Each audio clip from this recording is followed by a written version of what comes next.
OPM terpecah belah buntut bebasnya pilot Susi Air, Sebby Sambom. Jika boleh, ku tembak Egyanus Kogoya. Egyanus Kogoya diambang pemecatan sebagai panglima dan anggota OPM, dirinya dicap sebagai pengkhianat.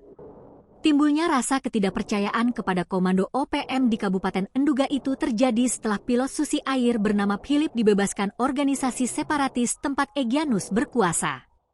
Jubir OPM yang juga dianggap sebagai jenderal perangnya OPM, Sebby Sambom, sangat marah akan tindakan Egyanus tersebut. Sebby mengatakan, apa yang sudah dilakukan Egyanus tidak dapat diterima oleh komandan atau perwira OPM manapun. Selain itu, Kodam 3 Endugama Derakma harus dibubarkan dan disangkal oleh seluruh perangkat OPM.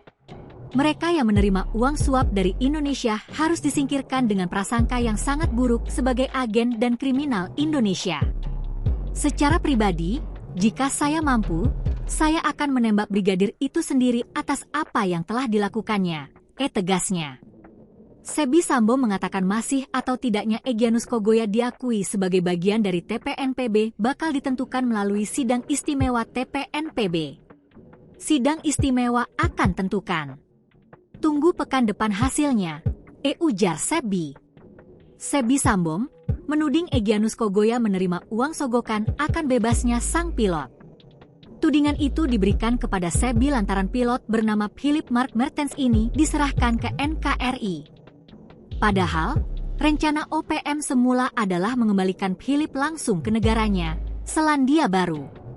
Melalui rekaman video yang tersebar pada 24 September 2024, Egyanus Kogoya akhirnya bereaksi atas tuduhan tersebut.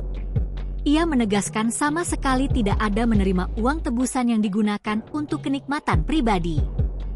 Kami bebaskan pilot melalui misi kemanusiaan, kata Egyanus. Kogoya mengimbau agar pembebasan Philip tidak dikaitkan dengan hal apapun yang dapat memicu provokasi. Tidak ada kepentingan pribadi karena kami bebaskan pilot melalui misi kemanusiaan, ujar dia.